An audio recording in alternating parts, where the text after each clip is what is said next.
Good evening. It's June 7th, 2013. My name is Matthew Ogden, and I'd like to welcome all of you viewing a live webcast with Mr. Lyndon LaRouche. This is part of our weekly series, which occurs at 8 p.m. Eastern Time every Friday on LaRouchePAC.com. Tonight, joining me in the studio will be Leandra Bernstein and Dennis Mason, both editors with LPAC TV, to pose some questions to Mr. Lyndon LaRouche. But before I introduce them, I would like to give Mr. LaRouche the podium. So without further ado, I give you Mr. Lyndon LaRouche. All right, I have a report which is given to me by people known to me on what the Obama administration is doing. And the report indicates three subjects: that the administration has been conducting spying against all kinds of people, and that this is actually threatening to bring about an ouster of Obama from the administration, and by groups opposing his re-election. Now, the second thing we have is that this comes on top of the new attacks from Obama on all kinds of people. And it's something where the executive branch cannot handle it. It's a threat of a real coup d'etat, which is not only exists, but exists in action already. The President of the United States is attempting to pull a coup d'etat, that is a takeover, a seizure of power, to become an absolute dictator.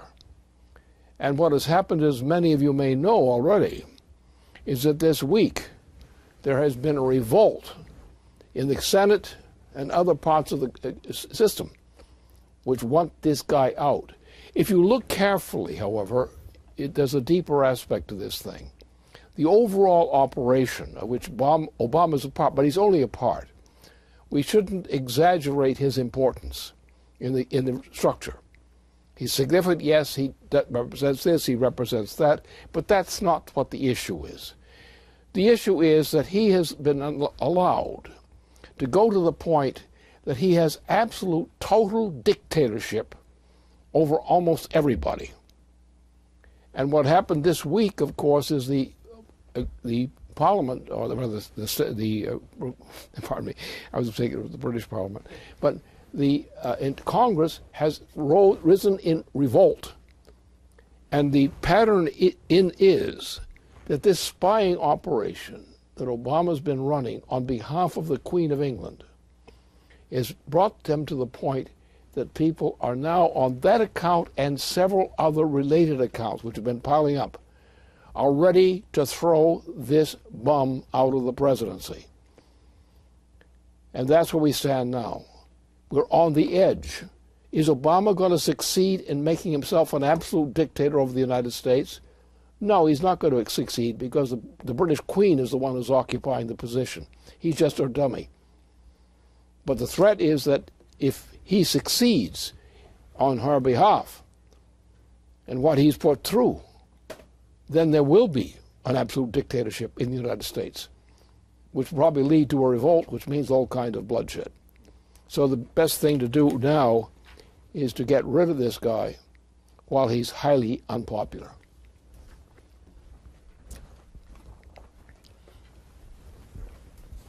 Well, let me introduce Leandra Bernstein, who will present a question which Mr. LaRouche just referred to from institutional circles inside Washington, and additionally some of the necessary background that needs to be known, taken into account.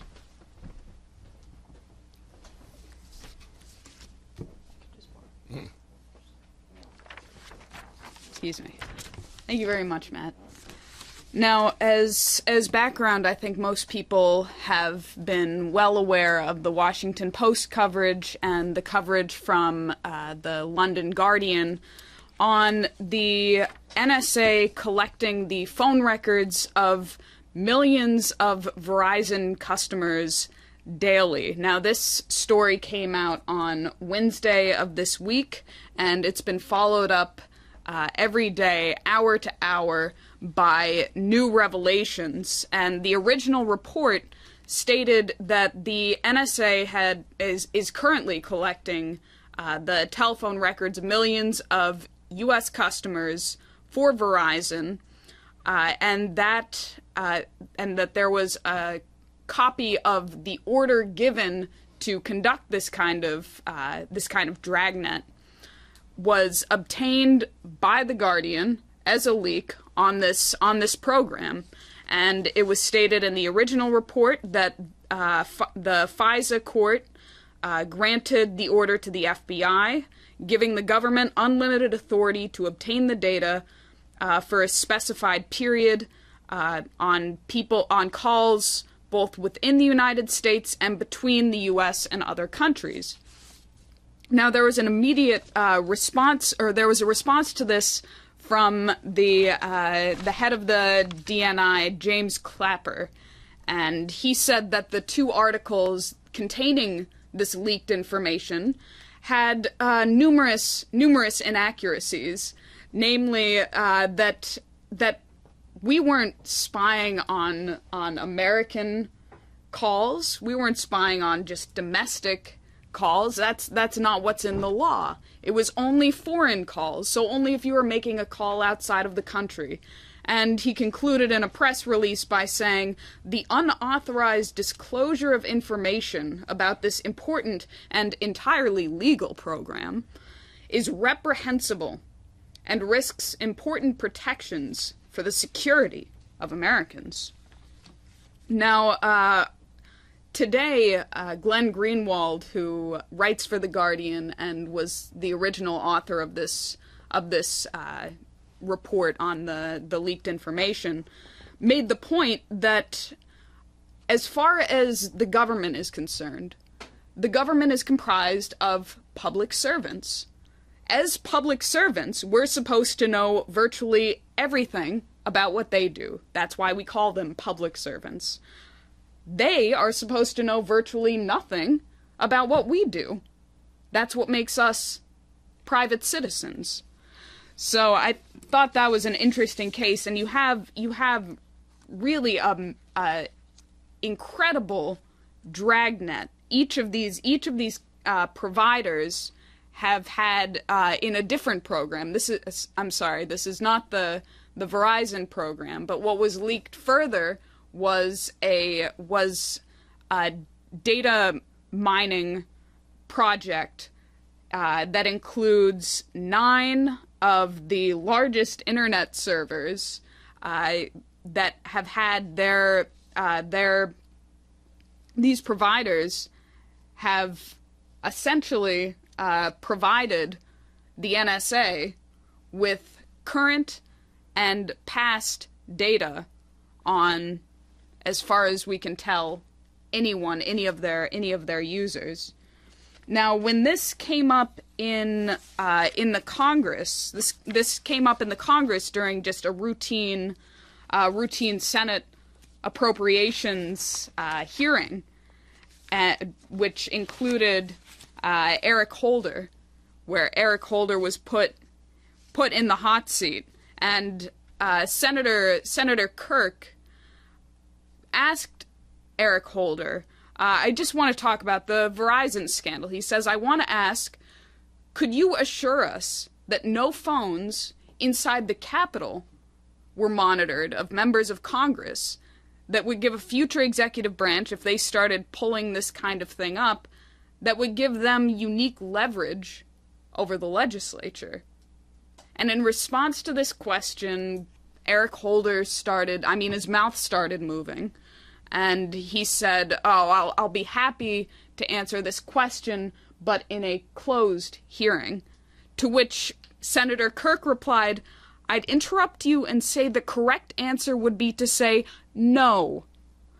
We stayed within our lane, and I'm assuring you we did not spy on members of Congress. Of course, that's not the answer that Eric Holder gave.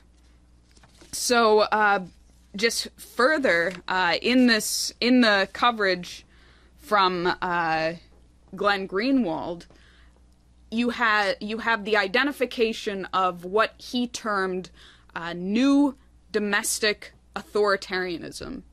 And as many people know, this week is on June 6th, it was the 69th anniversary of D-Day. And in this article, Greenwald writes, "Few Americans believe that they live in a police state. Indeed, many would be outraged at the suggestion. Yet the everyday fact that the police have the right to monitor the communications of all its citizens in secret is a classic hallmark of a state that fears freedom as well as championing it." Ironically, The Guardian's revelations were published 69 years to the day since U.S. and British soldiers launched the D-Day invasion of Europe. The young Americans who fought their way up the Normandy beaches rightly believed they were helping free the world from a tyranny. They did not think that they were making it safe for their own rulers to take such sweeping powers as these over their descendants. So with that as background, I'd like to get to the question that came in from an institutional source. The source asked Mr. LaRouche, "The most recent revelation about the Obama administration gathering personal data on hundreds of millions of Americans without any due process comes at a most damaging moment. The scandals that preceded these latest news accounts have already shown that the administration has been spying on journalists, and the IRS has been targeting political groups opposing President Obama's re-election. The pattern is one of denial of due process. On the one hand, in a recent speech on the drone kill program, President Obama claimed that the U.S. is now safer than at any time since the original 9/11 attack. Yet today, in defending himself over the mass spying scandal, he argued that the threat of terrorism warrants the extraordinary spying on all Americans. Can the president have it both ways? What recourse do the American people have? What should Congress do? So far, Congress has shown little appetite or competence in dealing with the pileup of executive branch scandals. We're still awaiting much information about Fast and Furious. So what is your assessment of this process?" Well, it's not good for Obama. Obama has gone, shall we say, too far. And the accumulation of what he's been doing in intentional crimes against our citizens and against our system. He says, "I can run everything. Trust me. Don't interfere with what I'm doing. I'm not going to tell you what I'm doing." And what this is done already. It's all at the streets and around the streets of the world already. Obama is on the edge of being thrown out of office. That's exactly what we're picking up. He's ready to be thrown out of office. Whether that charming event will occur or not has not been decided. But if you take the proceedings that occurred in the Senate, in the answer to this colloquy, that colloquy already indicates that despite a few dissidents who still are covering up for Obama, the majority of the Senate is for a house cleaning now. The time has come that the lawful process that dealt with a president earlier and threw him out of office back in the early 1970s, the same treatment with probably an extra kick or two is coming to Obama.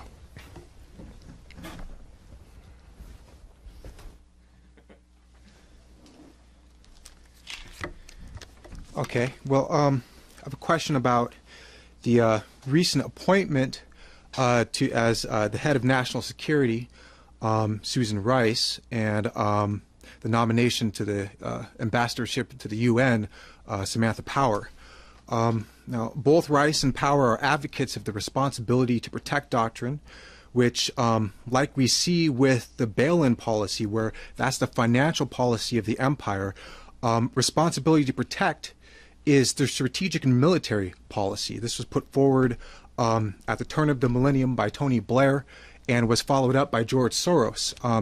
In a 2004 article in Foreign Policy, George Soros wrote, and the title of the article was "The People's Sovereignty as Regards Right to Protect." He said, "Sovereignty is an anachronistic concept originating in bygone times when society consisted of rulers and subjects, not citizens.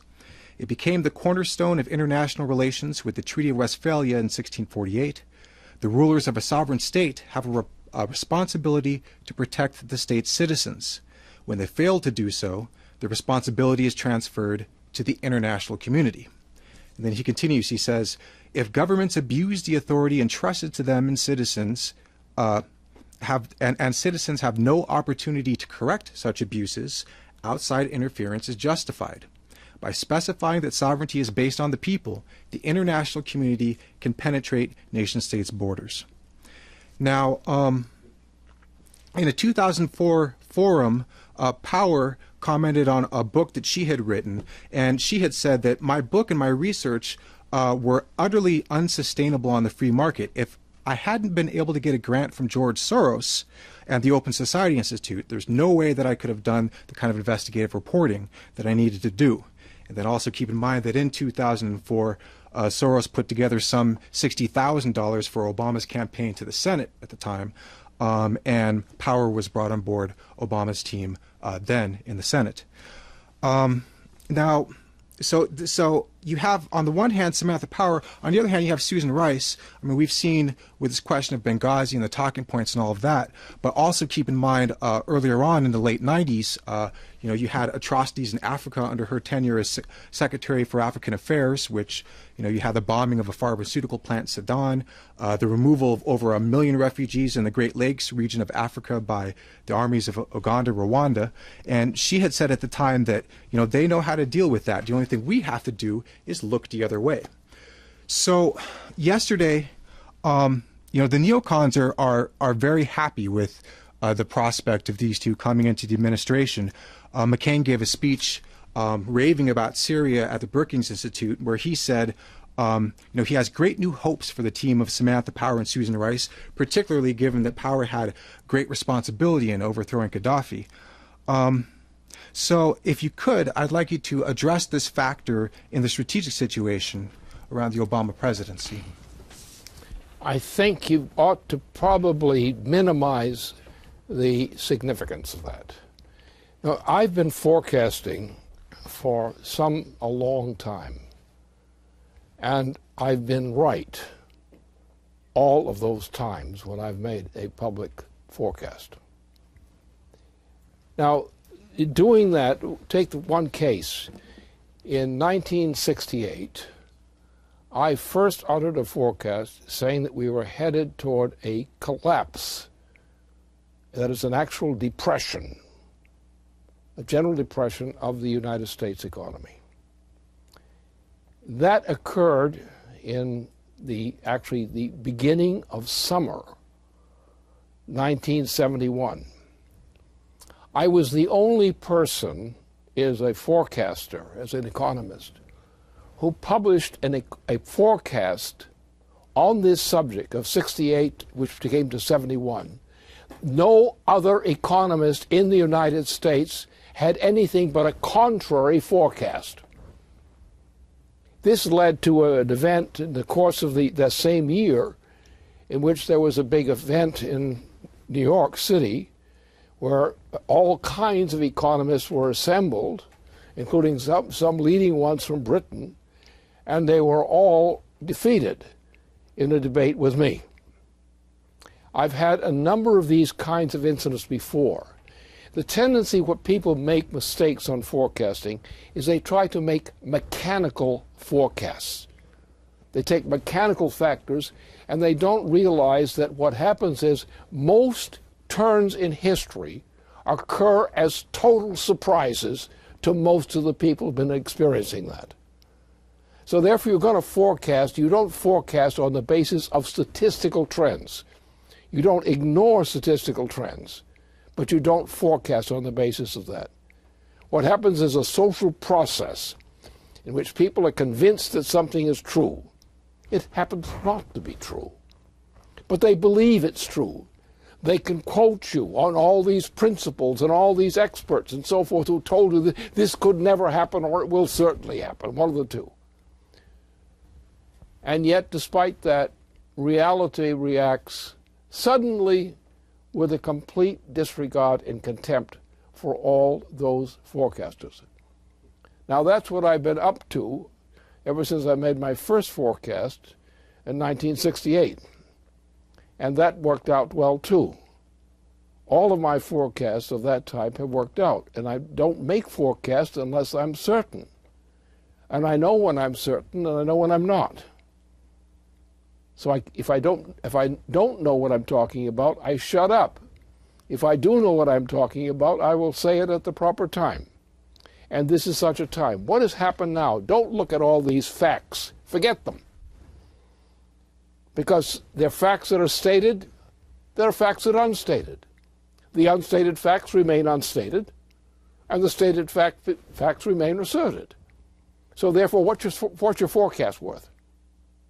If you can't tell the difference between what you should recognize and what you don't.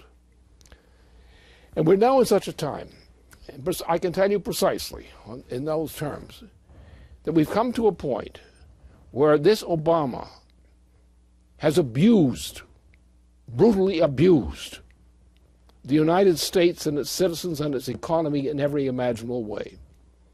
He's even worse in terms of his performance than the previous president, who was a real bum, who got us into some horrible circumstances and was a real thug. He wasn't very bright, but he was a thug. So we are now in that kind of situation where people are saying, and you saw it in the Congress this week, what happened? There was a sudden revolt in the Senate against this operation. A sudden revolt. They were sitting there quietly listening to this crap.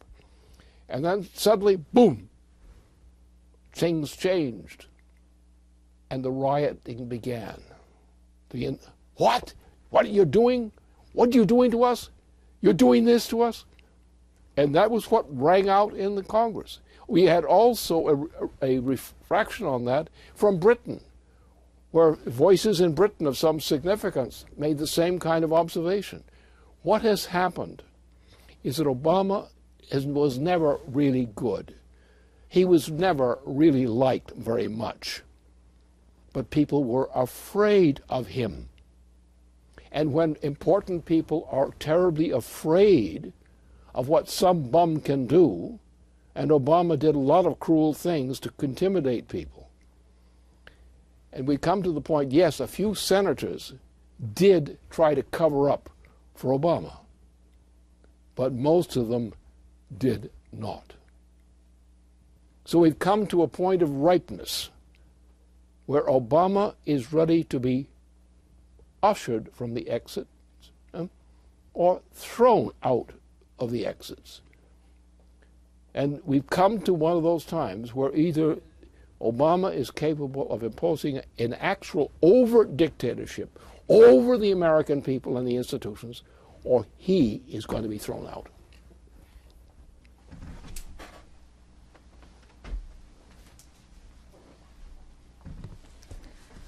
All right. Now, this is a question that has come up as a result of some meetings that we've had on Glass-Steagall and the material published on the nature of the Dodd-Frank Act.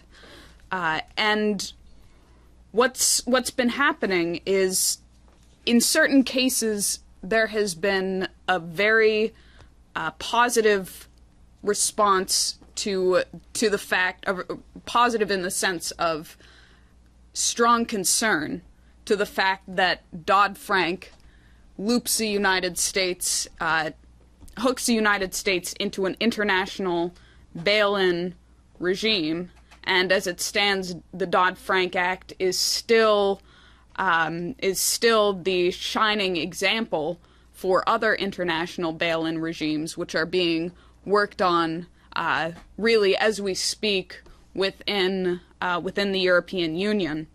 So while we have gotten stunned recognition that this is in fact the case, there's also been a lot of resistance.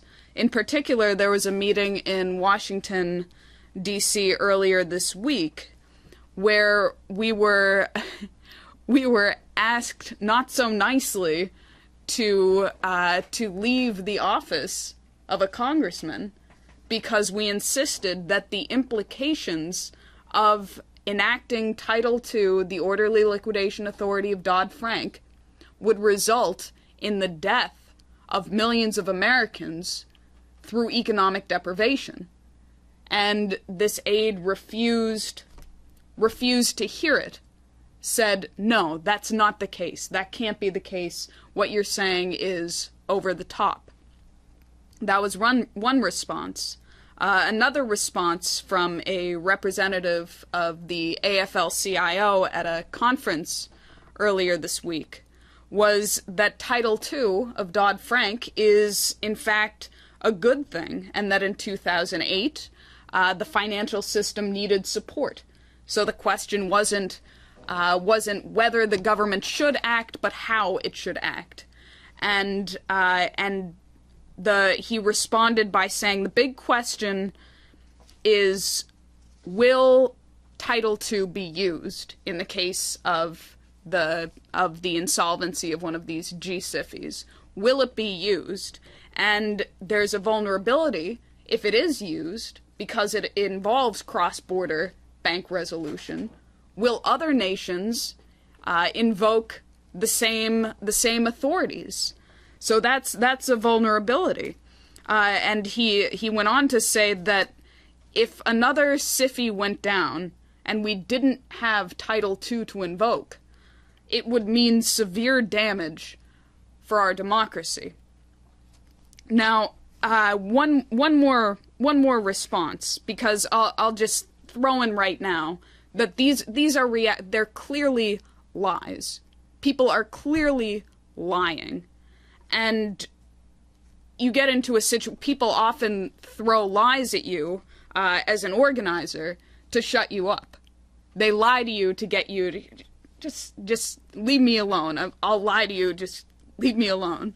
So that's happening. Now this other response came in from a representative to one of our activists out in a western state, saying on Glass-Steagall, the most popular reason given to justify bringing back Glass-Steagall's separation is to safeguard FDIC-insured deposits from being lost through risky activities.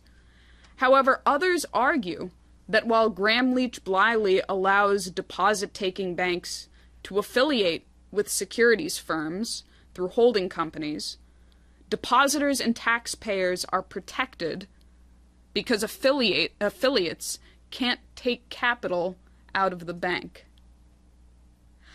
So, because these are responses that are coming up in the organizing situation, I would like you to just take the opportunity to put yourself in the shoes of our activists, and what do we do in response to these kinds of lines? Right. Well, first of all, anyone who knows anything about economy, who is not utterly confused by all the garbage that's thrown at their face and so forth, we should recognize that essentially what has happened, if you look at employment characteristics, if you look at the value of income, that is by taking the inflation account into account, and so forth, what you're seeing is that over the entire period since 1971, the United States has been in a clear decline, with ebbs and flows in the decline.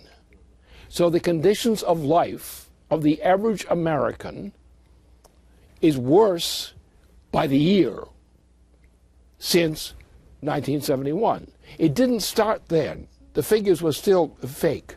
You had the beginning of the process was the assassination of John F. Kennedy as president. That created the authorization for going into an Indochina war, which lasted for about a decade.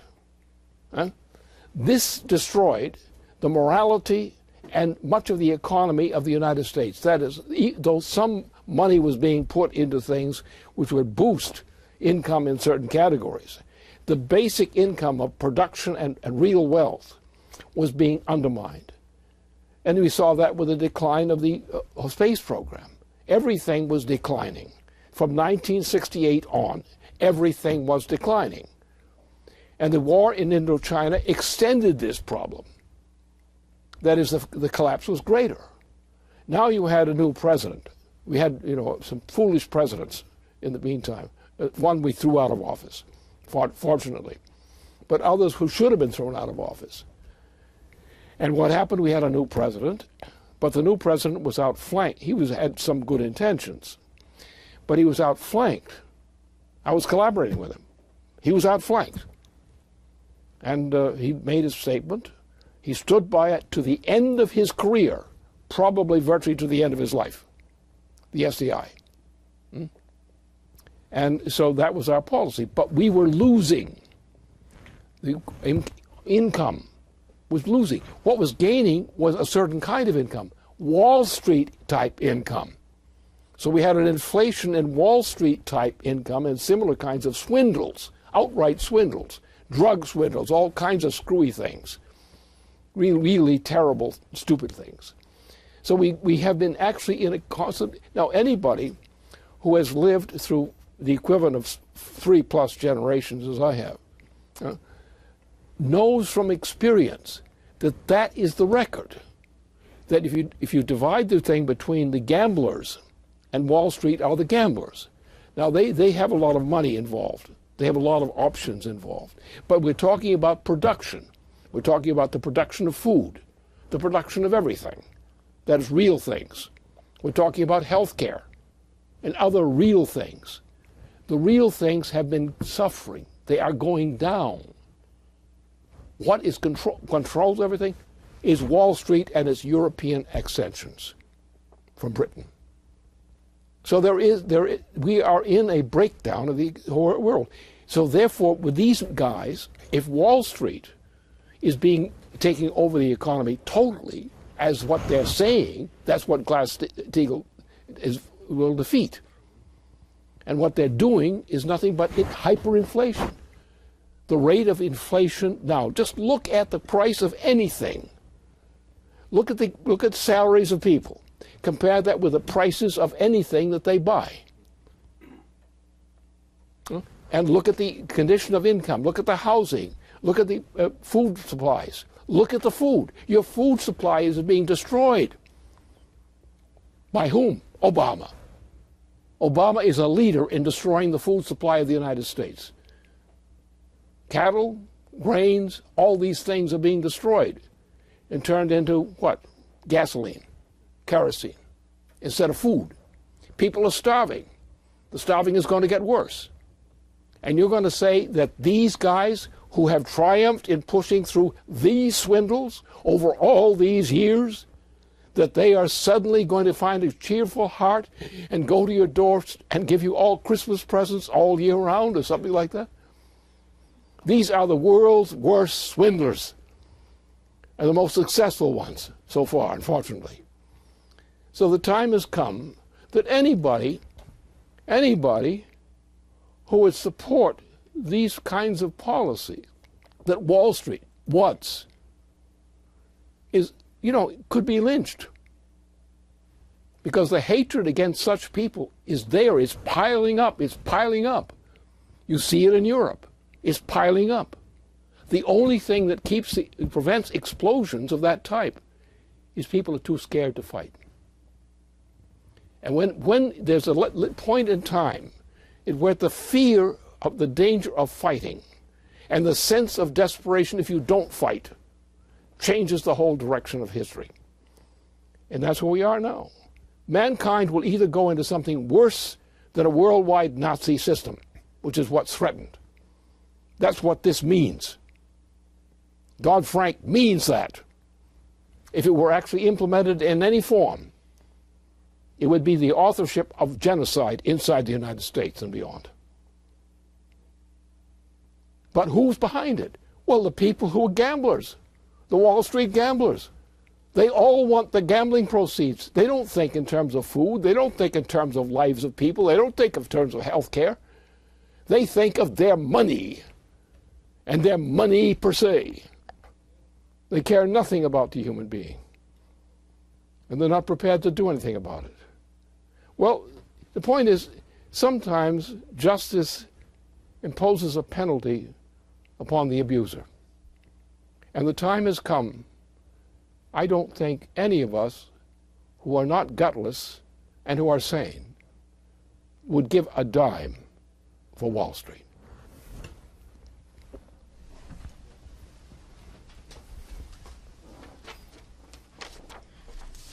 Okay. Well, on the topic of the food crisis, the question about agriculture, resource management, and green policy. We attended a congressional hearing on the renewable fuel standard, which is the ethanol mandate, where a White House official was being grilled about at what point can that mandate be lifted, as it is quite obviously having a direct impact on the food supply, to which the committee didn't receive an answer. The representative pressed the official on whether or not there is some sort of standard, some kind of a bottom or a baseline for the production of the people and for the agriculture. By which you would determine that the mandate needs to be lifted. To which the official answered, no, there's not. There isn't any such thing, such that when push comes to shove, as it stands right now, there is no protection for the people from starvation, from a direct shortage of food. It's being diverted to the ethanol. Now that's apparent, that's very visible. But there's another aspect, I think, which isn't so visible, which amounts to my thinking as a salting of the earth kind of policy. You see, corn is quite an intense biological process in terms of the biogenic migration of atoms, what actually happens in the growing of the corn.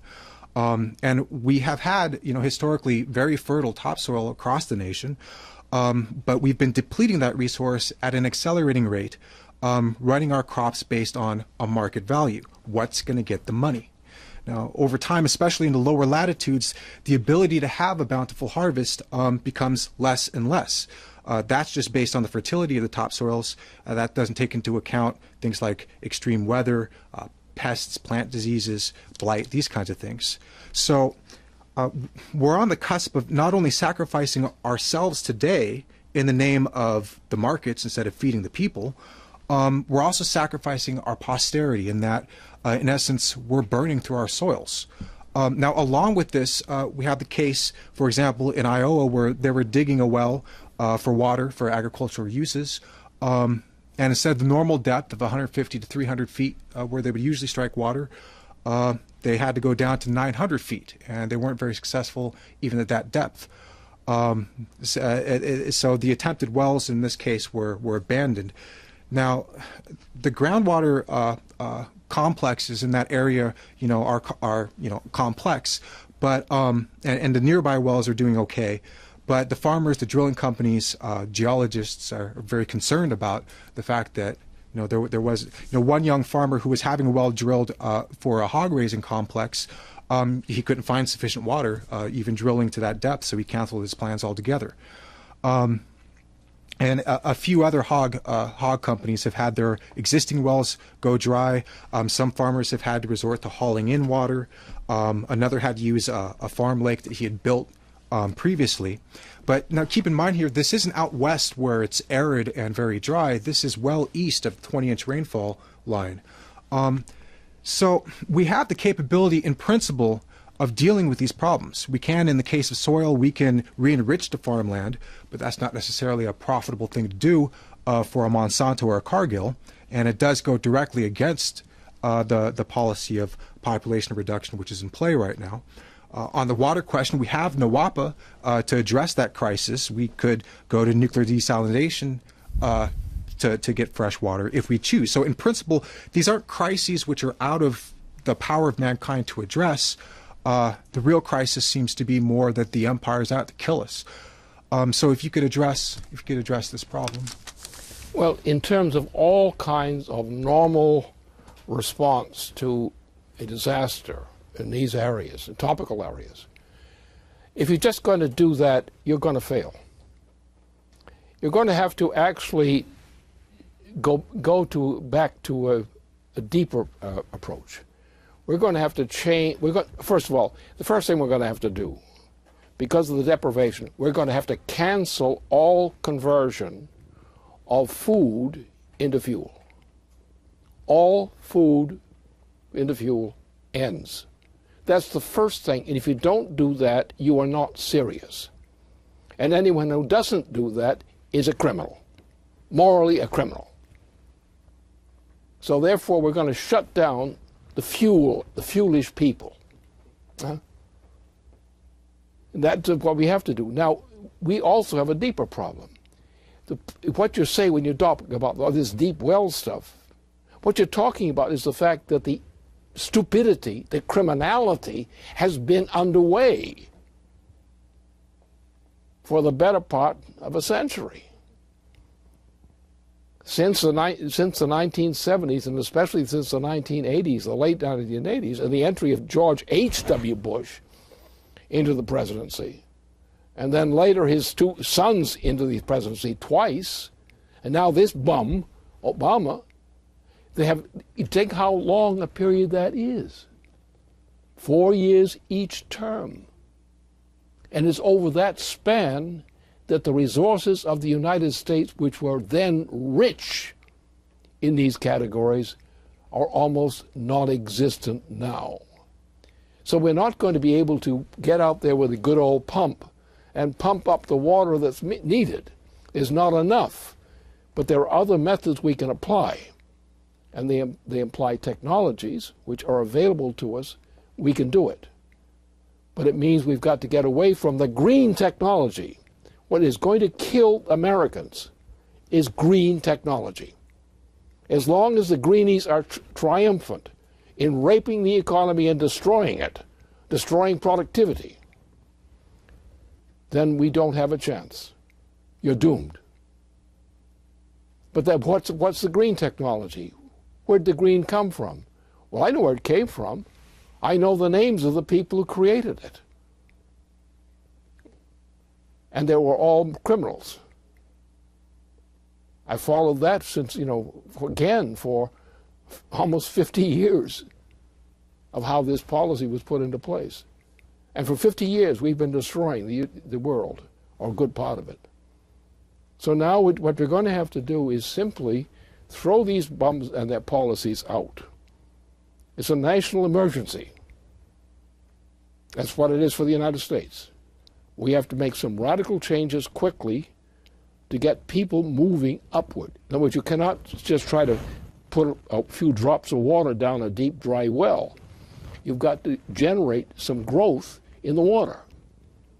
Well, that we can do.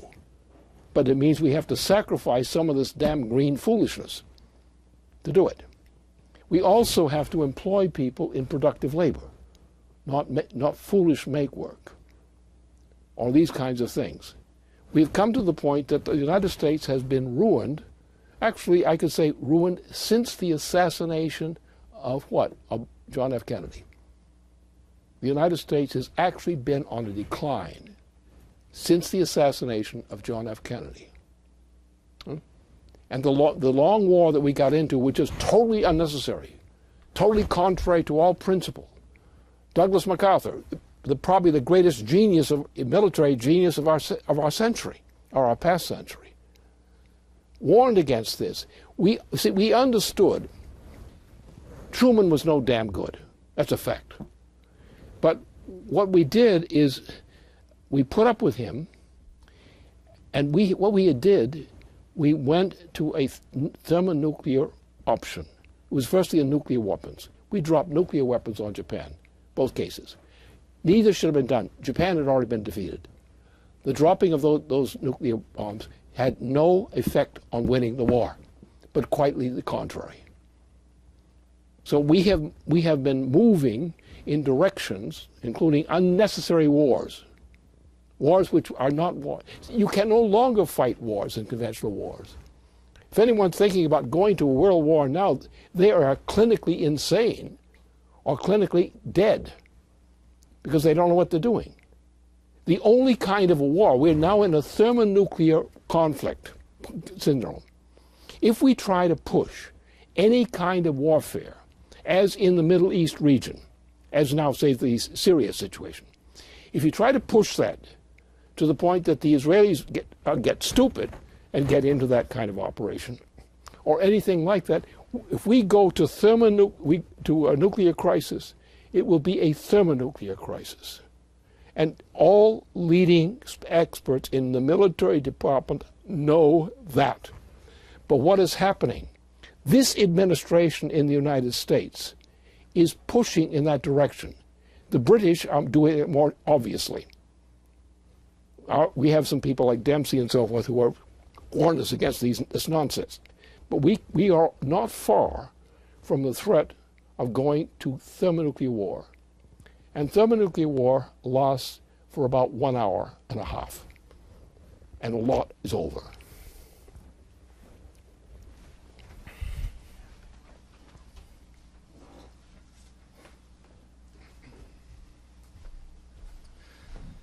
Well, that brings us to a conclusion of the questions that we have for tonight.